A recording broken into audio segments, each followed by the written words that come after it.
están? Dios los bendiga. Hoy queremos hablar de sexualidad y en el ámbito, digamos, psicológico, natural y espiritual. Tengo a mi lado el doctor Gerardo García y voy a hacerle unas preguntas, voy a estar entrevistando. Quiero sacar, cuál es nuestra perspectiva de ese lado, ¿verdad? Yo, pues, digamos, no tengo muchos estudios sobre eso, pero antes de venir a hacer el video también me preparé, estuve leyendo, buscando doctores y cosas de que hablan sobre el tema, ¿verdad? Me informé un poco también y quiero traer esto, ¿por qué? Porque todavía creo que existe mucha ignorancia, aunque estamos en un mundo que ya está con demasiada información. Hay gente que sigue siendo ignorante o tiene ciertas dudas. Ahí me hicieron unas preguntas, entonces quiero traer esto para traer información y también para sacar, como diría el maestro Jairo de la Cruz, sacar a la gente de que le robaron su vida y devolverle su vida, digamos, en ciertas cosas que nos ha robado la religión, por ejemplo. Entonces, no sé si Gerardo saluda. Hola. Hola. Y bueno, ahí aquí aprovechando la oportunidad en esta iniciativa comunicacional que hace mi amigo David, que me alegra mucho que haya gente en muchos escenarios tratando de sembrar semillas que hagan crecer a la gente, como dice David, gente a la que le robaron la vida tratando de devolverles la vida que les robó a veces la manipulación, la ignorancia, la culpabilización. Correcto, bueno, la primera pregunta que me hacen, creo que es la más común, casi, en el ámbito más que todo cristiano, es si la masturbación es mal. Creo que eso va de la mano con la segunda pregunta que yo traigo, y es si la pornografía es mal o por qué es mal. Entonces, vamos como a resolver para ir un poquito rápido, porque no quiero que el video sea muy largo. Como resolviendo esas dos, digamos, esas dos creo que van de la mano. Entonces, primero hablemos del ámbito psicológico, de la medicina, de la masturbación. O sea, yo voy a hacer una petición, más bien no vayamos rápido. Si no podemos abarcar todas las preguntas hoy, pues entonces no las abarcamos. En otra ocasión las abarcaremos.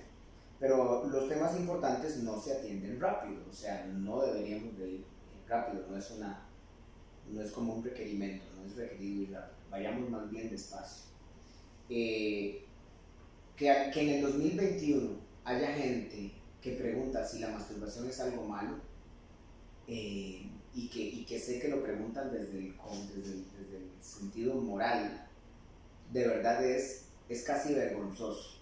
Eso es vergonzoso, lamentablemente, para la iglesia, que la capacitación técnica, médica, emocional y hasta espiritual en las personas que dirigen el pensamiento eclesiástico sea tan básica, tan mala y tan irresponsable, aunque tengan títulos de teología y no sé cuántas carajadas, que sea tan irresponsable para que todavía haya gente haciéndose esa pregunta. Eso da casi vergüenza, porque si no da vergüenza, da dolor.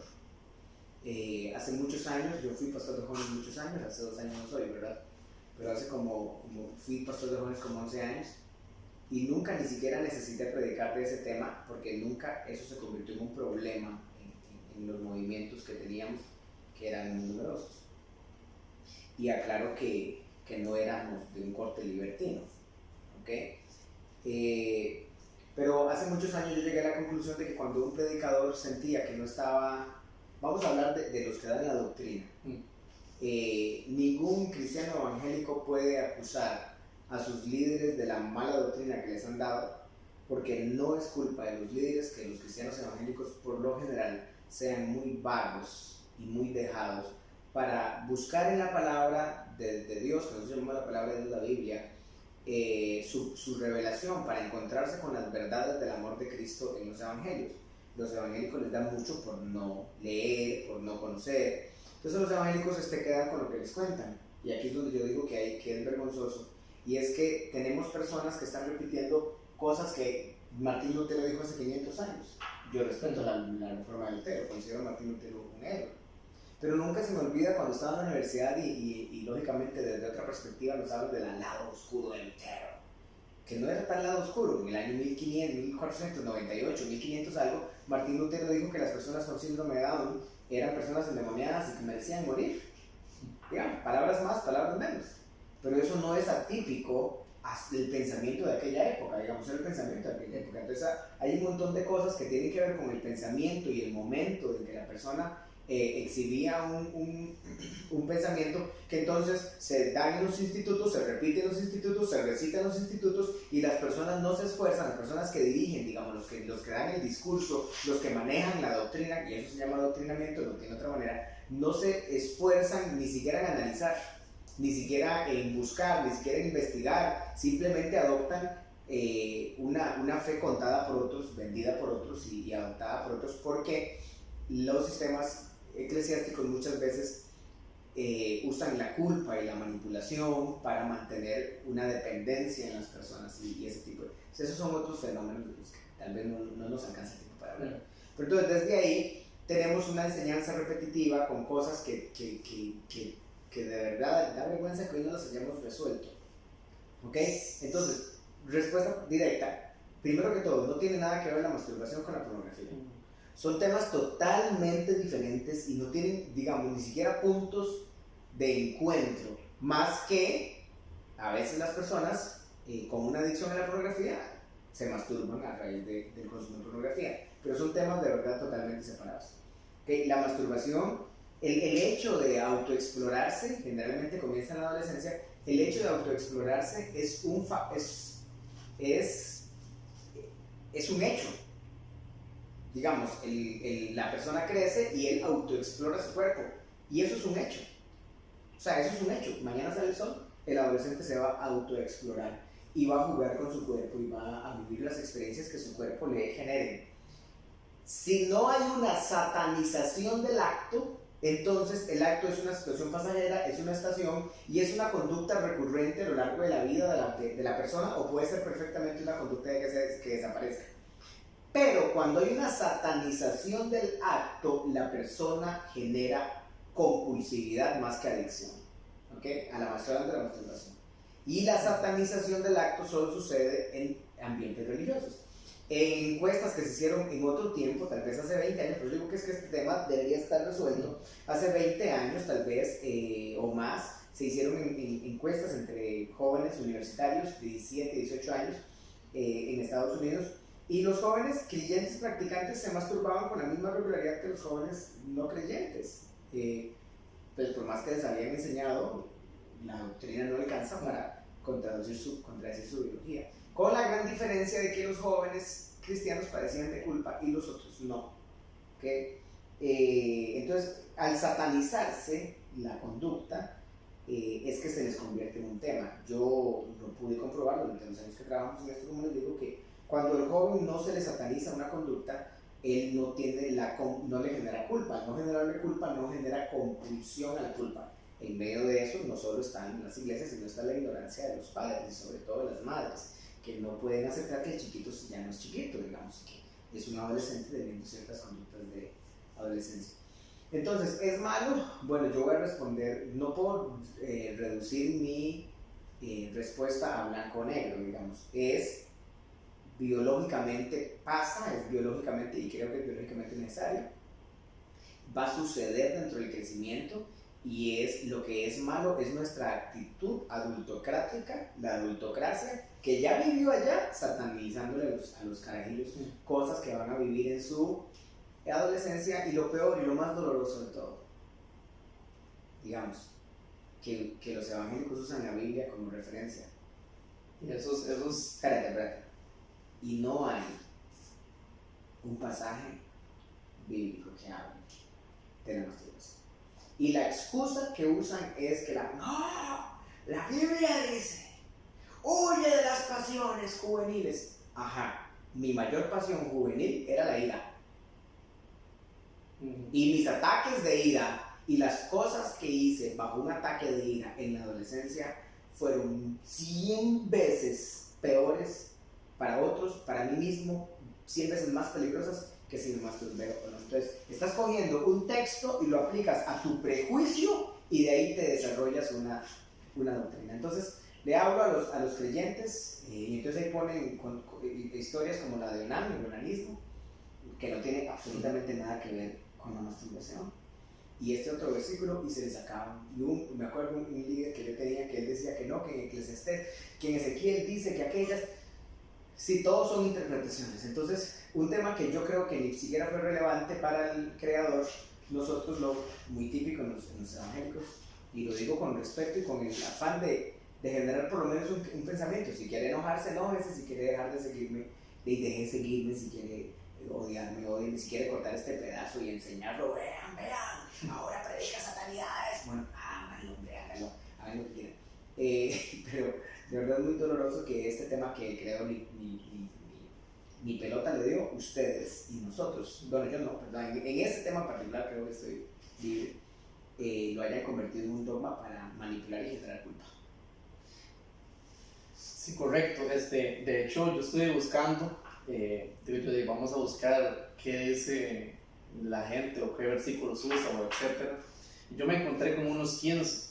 Yo estuve leyendo y de verdad, ninguno. Si usted agarra desde antes, porque muchas veces se usa un texto y se aplica fuera de contexto, porque uno tiene que leer todo para poder entenderlo, ninguno habla exclusivamente de eso. De hecho, el que más encontré, digamos, que habla como un poco más cercano a eso es Levítico 15:16, que habla acerca del semen.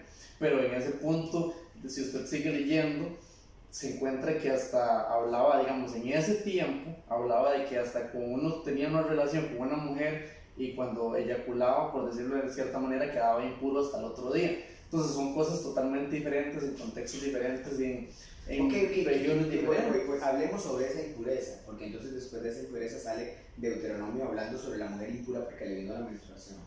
Tenemos que contextualizarnos. Resulta que está aquel, el que vive en el desierto, ¿verdad? Teniendo sexo con su mujer, no existe ningún tipo de medida de limpieza, porque están en el desierto, están en una tienda, duermen donde están los caballos y las gallinas y los asnos, porque, Dios mío, contextualicemos el contexto. Entonces ellos tienen relaciones sexuales y quedan sucios, porque hoy, nuestra realidad, uno tiene relaciones sexuales y va y se baña. Pero no existía ninguna de esas cosas. Entonces desde ahí sale el concepto de impuro, vaya, lávese. Y vayamos al conocimiento de hace 4.000 o 5.000 años. Y el nivel de conciencia, ayer me hicieron una operación en la encía, antier, que he estado delicado de eso. Y entonces el doctor me abre la encía y descubre que tengo una cosa en el fondo de un diente donde se me metió una bacteria porque en algún momento tuve una mala higiene dental y entonces ahí se cultivó una bacteria y la bacteria se fue a meter, pero dice el doctor, don Gerardo, eso tiene que tener 7 o 10 años de estar aquí. Y yo dije, sí, claro, yo hoy estoy pagando las consecuencias yo nací en el año 1977 en una condición de pobreza muy amplia, muy marcada, y entonces dentro de las prioridades de mami, a la hora de comprar, mami compraba arroz. Cuando había sobreabundancia de dinero compraba frijoles. Digamos, allá cuando la plata sobraba para tirarla para arriba, entonces compraba jabón para que nos bañáramos.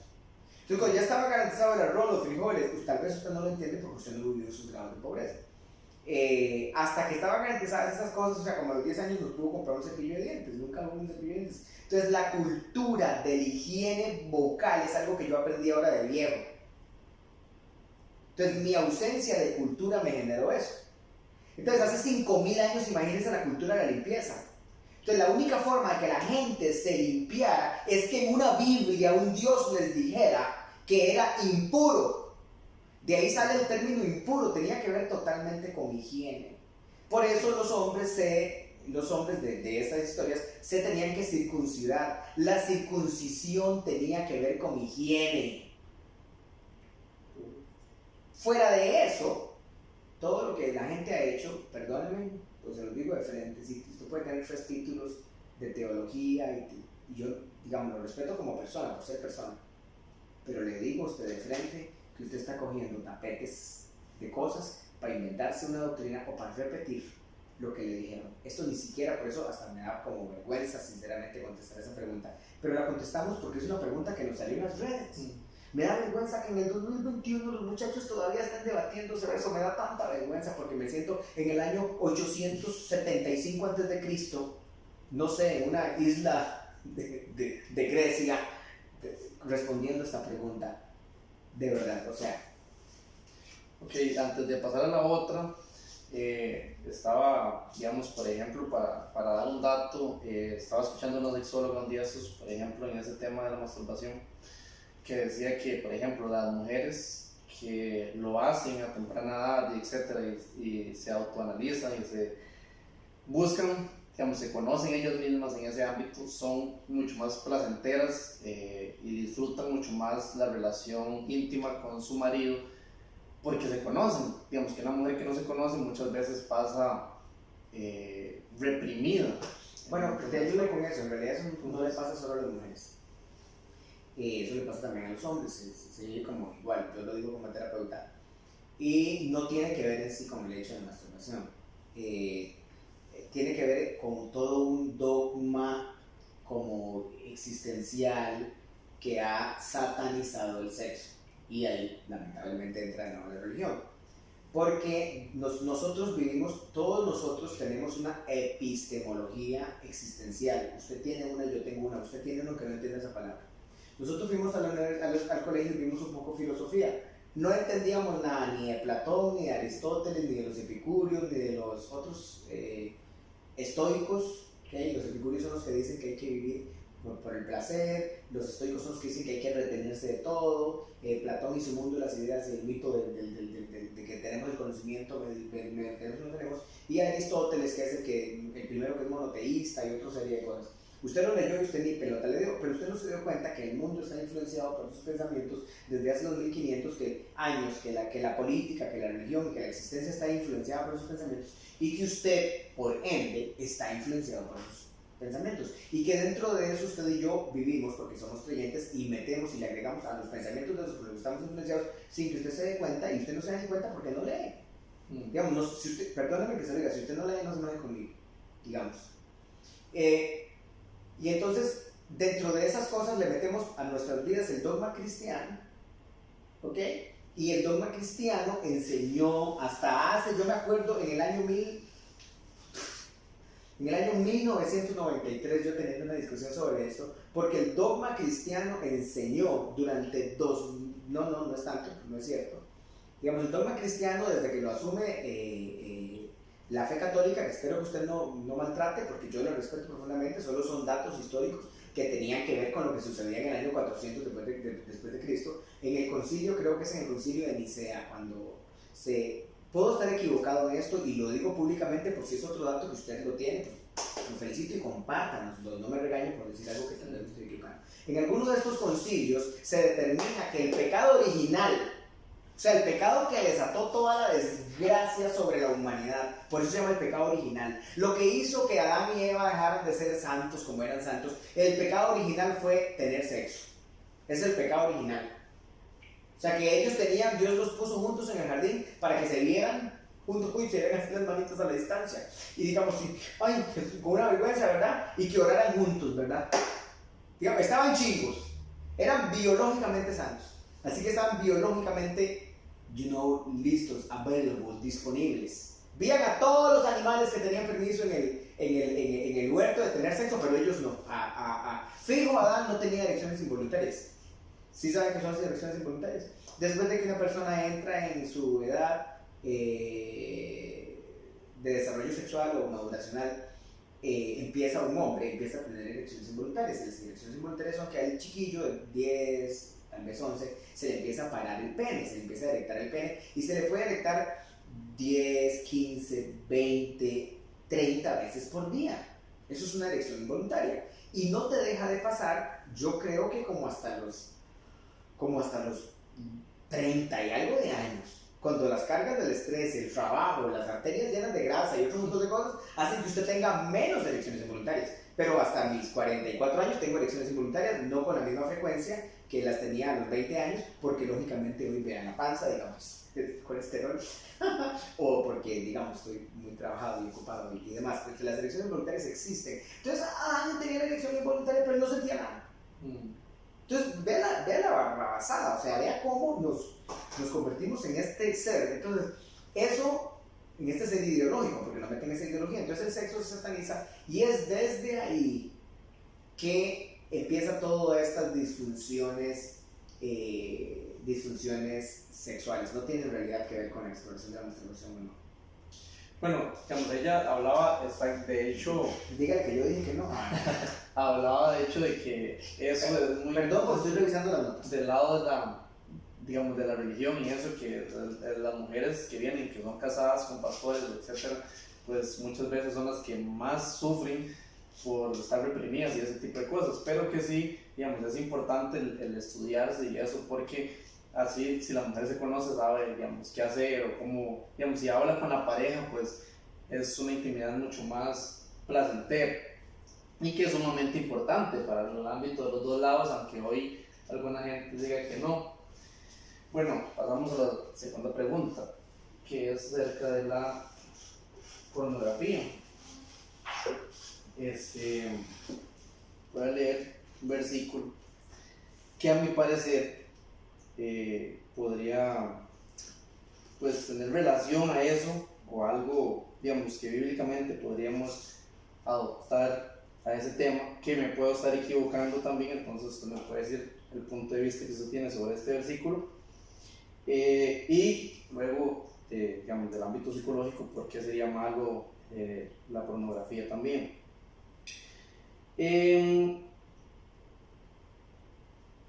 Mateo 5:28 dice: pero yo os digo que cualquiera que mira a una mujer para codiciarla ya adulteró con ella en su corazón. Entonces, para mí eso es, por ejemplo, uno de los puntos, digamos, malos acerca de la pornografía espiritualmente, o no solo la pornografía, sino lo que está realmente en nuestro corazón de cómo vemos hacia una mujer, porque entonces cuando usted la ve, creo que es como la segunda intención que llaman algunos, porque usted puede ver a una mujer y decir, qué bonita está, pero si usted vuelve a ver y en su corazón la codició, la deseó o tuvo algún deseo con ella, entonces Jesús llama que ya adulteró. Bueno, yo voy aquí a la biología.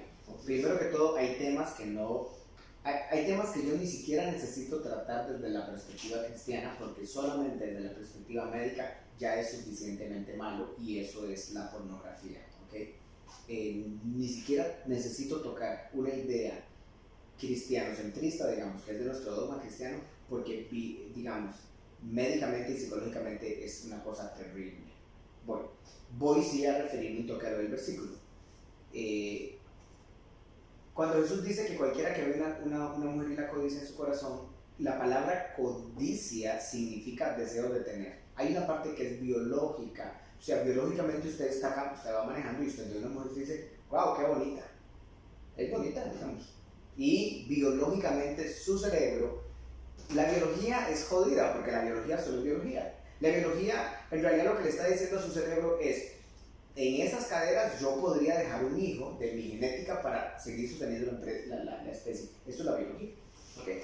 Y ya. Luego viene algo que es peor que el versículo bíblico, y es el machismo, el patriarcado y la vulgaridad. Así, la vulgaridad de hombres que nos han enseñado a hacer. Desde que usted cree, porque su inconsciente le grita, ella ocupa que le digan que está linda, ella ocupa que le digas que está maciza, ella ocupa, ay Dios, qué vergüenza, digamos, eso no tiene que ver con religión, tiene que ver con algo que lamentablemente perpetúa la religión, y es el machismo. Digamos, tiene que ver con el patriarcado asqueroso y hediondo que tenemos, en donde, ay no, es que me da vergüenza. Este es un tema que sería un buen tema para grabar algún día, digamos, y es esa cosa de que una mujer no puede, yo lo llamo la maldición de la mujer bonita. Una mujer no puede ser bonita, porque entonces tiene que soportar que los compañeros de trabajo digan, ¿qué? ¿Cuándo salimos? ¿Qué? Digamos, en el inconsciente patriarcal, el inconsciente cree que la mujer tiene un falo pegado, falo su pene, que tiene un falo erecto pegado en su cuarto y que le enciende candelas y dice, ay Dios, repárame alguno, por favor, porque, digamos, una mujer no puede ser bonita porque entonces ya va a tener que soportar al compañero de trabajo, al jefe, al subjefe, al subalterno, al que está en el mismo nivel, al del bus, al del taxi, a cada hombre que se tope diciéndole, güey, y ese tipo de cosas son vulgares, eso es vulgar. Entonces, biológicamente usted como hombre, le habla a los hombres, usted va a ver una mujer bonita, está bien, véala, está bonita, y guárdeselo en su corazón. Y eso no es codiciar. Codiciar, según la descripción de la palabra, es que usted se imagine bajando el volumen y ya lo puse a pensar, porque los seres humanos no pensamos en palabras. Ok, bueno, perdón. Ok, eso es codiciar. Y en eso tiene mucho que ver la pornografía, pero también son temas separados. El patriarcado asqueroso y hediondo es en sí demasiado y, digamos, no tiene nada que ver con la pornografía. Por sí es suficiente maldad. Entonces, esa conducta que nos da de eso es vulgar y asqueroso y tenemos que trabajar por cambiarla. Y digo, tenemos que trabajar porque yo seguramente fui el más de todos. Con los años de escuchar a las pacientes, yo decía, pero qué cerdos somos. Bueno, entonces voy luego a la pornografía como tal. La pornografía genera en su cerebro una descarga de adrenalina y una descarga de dopamina, ¿ok? Porque su cerebro está viviendo una situación ficticia que él hace como real. Entonces, y la cual le genera placer, porque somos como animales biológicamente y no nos damos cuenta. Imagínense en el sexo sin placer, ¿quién lo haría? En nuestro origen primigenio, o sea, la semilla del sexo es reproductivo, más que placentero es reproductivo. En nuestra, estoy hablando de biología. Entonces, biológicamente el ser humano necesita reproducirse como todos los demás seres del reino animal, le guste o no le guste, para sostener la especie. Entonces el cerebro le inventa el placer. Digamos, hay 3 cosas que el cerebro le inventa el placer. Cosa número 1, convivir con personas. ¿Por qué? Por seguridad. Eso es placentero porque sí, siento que no va a venir un mamut y no me va a matar, porque somos 20, uno. Por eso a la gente le encanta ir a una fiesta electrónica, porque son 300 brincando, y digamos, es la convivencia, es la seguridad. Por eso, digamos, ahí qué sé yo, andan en una fiesta electrónica aquí en Pérez León, no sé dónde, ¿verdad? Pero es esa armonía, sentirse protegido. 2, sentir que puede reproducirse porque así garantiza la empresa. Y 3, garantiza la conservación de la especie. Y 3, comer. ¿Por qué? Porque comer te mantiene vivo porque es pura biología. Entonces ahí biológicamente usted está representando una actividad que entonces el cerebro dice, eso es bueno porque así tienes hijos, ¿verdad? Estoy haciéndolo como en el idioma más sencillo que pueda. Y entonces en su cerebro usted la repite y le genera mucha dopamina y el cerebro empieza a hacerse adicto a esa producción excesiva de dopamina. Uno tiene dopamina todos los días. La dopamina es la hormona del deseo, las ganas. Yo tengo ganas de trabajar porque tengo dopamina. Yo tengo ganas de salir adelante porque tengo dopamina. Yo tengo un proyecto porque tengo dopamina. Yo tengo ganas de graduarme porque tengo dopamina. Yo tengo ganas de hacer el amor. Yo tengo ganas de comer. Yo tengo ganas de todas las cosas porque tengo dopamina. Entonces, llegas y tienes estas experiencias con la significación de un acto sexual y entonces empiezas a generar dopamina a través de la masturbación. Ahí aparece la masturbación que era totalmente natural y aceptada, ahora está deformada porque metiste la pornografía en tu vida. Y entonces empiezas a desarrollar una dependencia como de cualquier otra droga. Primero ves un video de 5 minutos por semana, después ves un video de 5 minutos cada 3 días, luego empiezas a ver un video de 5 minutos todos los días, luego empiezas a ver 20 minutos todos los días, luego empiezas a ver media hora. Es una droga. Y como droga tiene los mismos consecuencias de cualquier droga, empiezas a dedicar tu tiempo a eso, a separarte de la realidad por eso, porque entonces ahora juzgas todo tu mundo por la pornografía, vas a tener relaciones sexuales con alguien y lo juzgas según la pornografía, tratas de hacer las cosas que harían en la pornografía, te inventas historias que no existen, como que un hombre puede penetrar a una mujer y durar, qué sé yo, 45 minutos haciendo la repetición del misionero, dale, y que la mujer va a gritar y gritar, porque eso es una película, digamos. Es una película, hermano. Cuando usted ve pornografía es exactamente que usted creyera que los Avengers son reales. Ahí hay un montón de gente brincando diciendo, ¡oh no! ¡Miren reales! Ok, me explico. Entonces empiezas a generar eso en el cerebro, cuando tú te das cuenta empiezas a comprar. Tienes que comprar pornografía para que, y como una droga, y empiezas a gastar dinero y a gastar lo más importante, tu tiempo, y a perder la dopamina que tienes para el día, porque hay una situación con la dopamina, y es que el cerebro produce cierta cantidad de dopamina que necesitas. Y cuando empiezas a perder esa dopamina, entonces usted tiene ese salto de dopamina, luego baja. Digamos que usted camina a 100 metros de altura sobre el nivel del mar. Usted tiene salto de dopamina y son 500 metros de altura sobre el nivel del mar, y luego baja. Pero vuelves otra vez a 100, pero como estabas en 500 tú sientes un bajón. Y ese bajón es lo que empieza a generar depresión.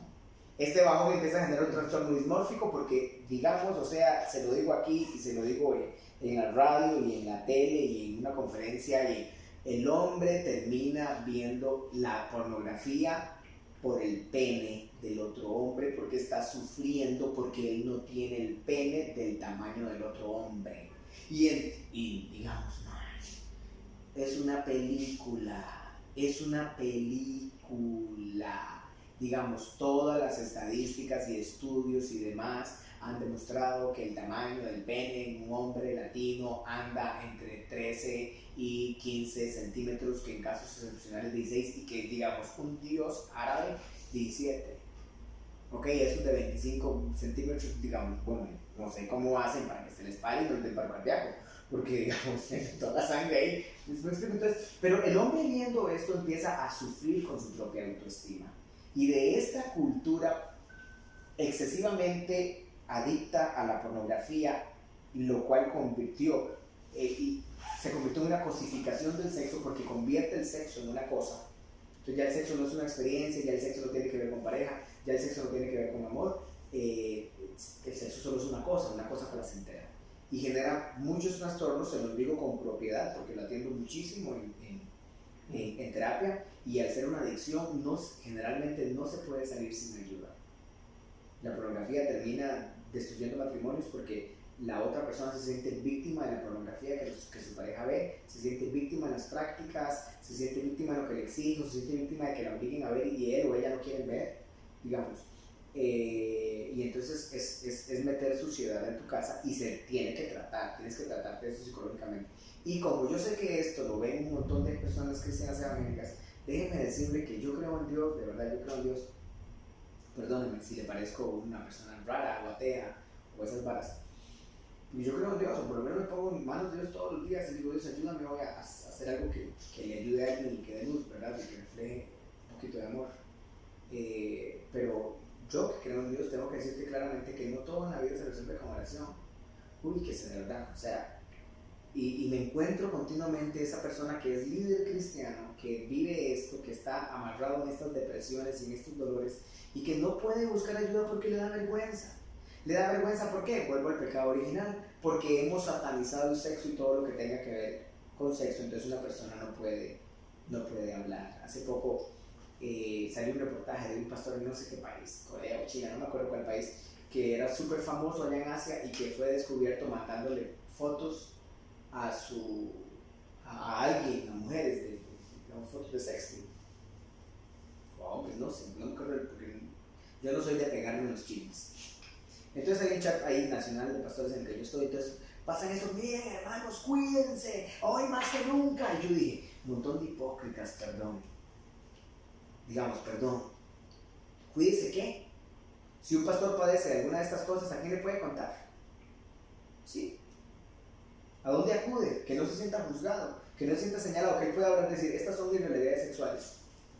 O sea, esto es esto, no puede, porque nuestra cultura lo mata, lo quema, por una cosa tan pasajera como una situación de estas que podría, si él hubiera podido tener con quien hablar, posiblemente lo hubiera tratado. Si tienes una situación de estas cosas se hablan en terapia, digamos, se hablan. Y yo lo dije muchas veces cuando enseñé. El sexting siempre fue un problema para mí. Yo tuve una adicción al sexting, más que el sexting es hacer sexo cibernauta, más que a la pornografía. Tuve una adicción al sexting muchos años, fue una lucha muy terrible y a veces quiere volver. Y sin ayuda terapéutica no logro salir. Entonces, digo a alguien, ¿cuántos años tiene por terapia? Como 17. paz. Ahora, yo puedo decírselo, si usted no, digamos, usted no puede decirlo, pues buena nota. Entonces, de verdad, atiendo muchas veces personas de liderazgo que tienen esto y que lo han intentado hacer con ayuno, han hecho ayuno, campañas de ayuno, van a un encuentro, van a otro encuentro, se echan aceite, hacen pactos y ahí es donde el otro termina ganando porque el otro te dice, con este pacto de 1 millón de colones tú sales de toda... Ay Dios, qué vergüenza. Y hasta eso han hecho y no han logrado cambiar cosas que no se cambian así. O sea, no se cambian así. Todas las personas tienen luchas sexuales de todo tipo. Si de todo tipo, si tuvieras una idea siquiera, pero ¿dónde van a acudir? ¿Quién podrían acudir a ser ayudados? Si en nuestra cultura cristiana está el famoso pecado original y van a ser satanizados y molidos por esto. Y no, Dios nos hizo personas biológicas, Dios nos hizo personas bioquímicas. Una persona que empieza a consumir pornografía y termina con una adicción a la pornografía no es un bicho, no es un monstruo, solo es una persona que tuvo un proceso y que se pegó, listo, buscamos ayuda para salir, digamos. Y así cualquiera de las otras cosas asociadas a esto, digamos. O sea, atrévase a buscar ayuda. Lo siento, yo creo que no va a salir solo. Si logras salir solo, deténgase hoy, digamos, sabes que te está haciendo daño. Deténgase hoy y cuando tengas 18 meses me escribes, mire, Mike, usted estuvo ahí en un programa, yo creo que mire, yo estoy aquí. Bueno, y yo lo felicito, le pido un autógrafo y aparte de eso le pido que me dé los pasos que siguió para yo compartírselos a la gente que conozco, porque yo estoy convencido de que uno no sale solo. De ahí uno no sale sin ayuda. Pero tienes que desmitificarlo para que busques ayuda. Entonces, no tiene nada que ver la pornografía con la masturbación y no tiene nada que ver la pornografía con el machismo, digamos, con el patriarcado. Son como temas diferentes. De todas esas, yo creo que el peor es el patriarcado, porque la pornografía te hace daño solo a ti, porque te hace adicto. El patriarcado le hace daño a otras personas y eso es injusto. Yo creo que llevamos media hora ya. ¿Cómo le queda loco? Ya faltan 3 preguntas, entonces creo que podríamos tener otra sesión de estas. Si a usted le gusta el tema, si está aprendiendo algo, cuéntenos, o sea, escríbame, me puede buscar a mi persona como David Villalobos Olsen en cualquiera de las redes sociales o en la página como GecoProCR y nos cuenta qué le ha parecido, si tiene algo en contra que decir o algún versículo, etcétera. También lo puede hacer para nosotros revisarlo y comentarle el por qué o dónde sale el contexto de todo este tipo de cosas, ¿verdad? Y pues bueno, para ir finalizando con esta parte, es muy interesante eso que dice el psicólogo, ¿verdad? Que también es mi pastor, que yo lo honro, o mi amigo también, que lo honro y lo respeto por todo lo que ha sembrado en mí. Digamos, el punto de que hay gente que siempre dice, bueno, yo puedo salir solo de esto, o me agarro de solo lo que dice alguien, pero es que realmente la Biblia también dice que por falta de conocimiento perecemos. Entonces, realmente creo que en cada área de nuestra vida uno debe buscar un guía, alguien que esté arriba de uno, que conozca de la materia y que le pueda realmente ayudar, ya sea en lo financiero, en las drogas, en todo este tipo de ámbitos. Pues uno tiene que buscar a alguien y digamos, si es lamentable es el hecho, justamente eso, que en la religión nos han metido tanto miedo, tanto que esto, que hay que ser como perfectos, que muchas veces no tenemos con quién hablar y eso nos quiebra emocionalmente, no tenemos a quién contarle algo. Entonces un poco de este video es eso, como devolvernos esa parte y decir, bueno, pucha, yo puedo sentirlo, o yo puedo hablar esto con alguien, o cualquiera de estas cosas, digamos, le pasan a cualquiera, ¿verdad? Y entonces es eso, digamos, entender que realmente somos humanos, que nos podemos desahogar, que tenemos eso. Y digamos, hay un versículo que es como muy trillado, pero que siento que a veces como que no lo entendemos o no le damos suficiente valor, o etcétera, que es, todo te es lícito, mas no todo te conviene. Entonces Jesús nos da una libertad, o sea, realmente, ¿qué es malo? O sea, ¿qué podemos notificar como malo? Porque en realidad lo bueno y lo malo es relativo, digamos, según la cultura, etcétera, también eso es relativo. Entonces Jesús nos da una libertad y dice, bueno, usted tiene derecho a hacer lo que quiera, haga lo que quiera. Sin embargo, hay cosas que no te edifican, que no son buenas, entonces eso es lo que hay que buscar realmente. O sea, ¿qué es lo que siente usted y por dónde te está llevando eso que estás consumiendo o que estás haciendo? Entonces, por ahí va el tema, ¿verdad? Si les gusta, tenemos una segunda parte. Hay otros temas que abarcar, como el sexo oral también, y lo que provoca tener varias parejas, digamos, sexuales o este tipo de cosas. Entonces creo que eso sería. Si le quiere escucharlo, coméntenos. No sé si para eso deberías de invitar a una ginecóloga o un ginecólogo para hablar sobre ese tema. Pero en fin, solamente pues nada, o sea, siga adelante, digamos. Todos somos imperfectos y estamos creciendo. Eso no es un problema. El problema es que dejemos de crecer o nos conformemos a nuestra imperfección. Convirtamos nuestras vidas en una carrera de automejora. Expóngase. Si necesita ayuda psicológica, yo estoy para servirles. Puede contactarme por mis páginas y con gusto agendamos una cita, sea presencial o en línea. Bueno, muchas gracias por escucharnos, por su tiempo, realmente les aprecio y nos vemos en la próxima. Pura vida.